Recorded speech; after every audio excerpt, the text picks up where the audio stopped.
अरे ओ उल्टा, सुबह के 7 बज चुके हैं, अभी तक सो रही है। मेरी चाय क्यों नहीं दी अभी तक?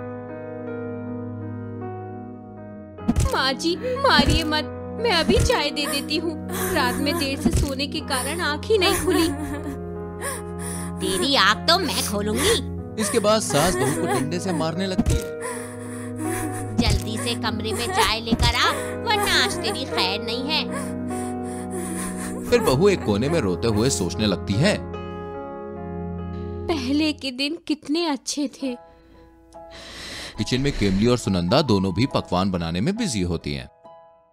बेटी ले जरा चक्कर तो बता, हलवा कैसा बना है? आखिर आज मेरा बेटा 2 साल बाद अमेरिका से आ रहा है, आज उसे अपने हाथों से ये हलवा खिलाऊंगी।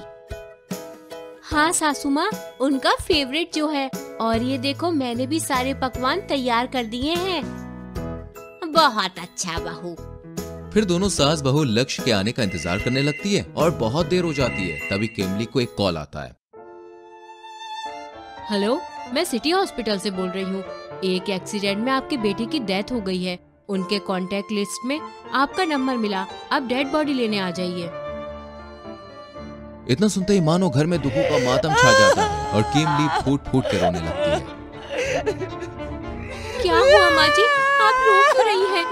वो लक्ष्य अब नहीं रहा। ये सुनने के बाद सुनंदा भी फूट फूट के रोने लगती है और फिर दोनों सास बहू हॉस्पिटल जाती है और फिर लक्ष्य का अंतिम संस्कार होता है। वहीं पति की डेथ के बाद तो मानो सुनंदा की जो दुनिया है वो उजड़ गई थी। वो बहुत ही ज्यादा खामोश रहने लगती है, जिस कारण केमली से सुनंदा का दुख बिल्कुल भी देखा नहीं जाता। आखिरकार सुनंदा के सास ससुर उसे अपनी बेटी जो मानते थे, इसलिए वो सुनंदा की दूसरी शादी एक बड़े बिजनेसमैन घराने में कर देते हैं। वहीं ससुराल वाले अमीर होते हुए भी शादी के दहेज में उनसे 10 लाख रुपए नकद की फरमाइश रखते हैं और वो सुनंदा की खुशियों के लिए उस बात को पूरी भी कर देते हैं। ससुराल में कुछ दिन तो सुनंदा बड़ी ही खुशी के संग रहती है, लेकिन जैसे जैसे समय बीतता जाता है वैसे वैसे ससुराल वालों का जो बर्ताव है वो सुनंदा के प्रति काफी बुरा होता जाता है।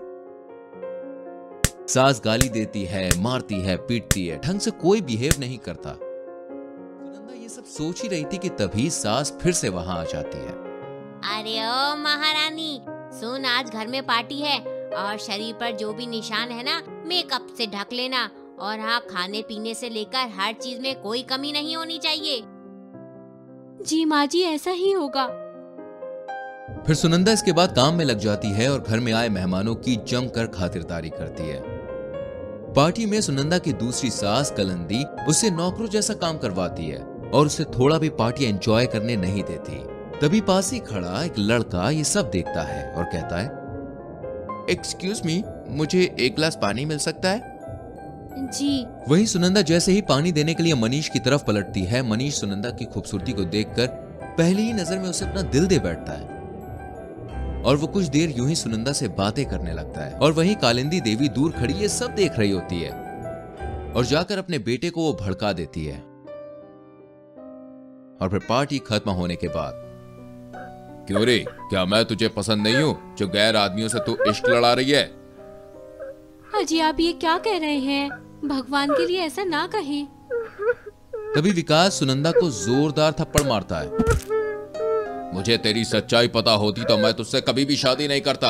अरे वो तो तेरे पहले वाले सास ससुर ने हमें 10 लाख रुपए दहेज में दिए थे, इसलिए मैं तुझसे शादी करने के लिए मान गया।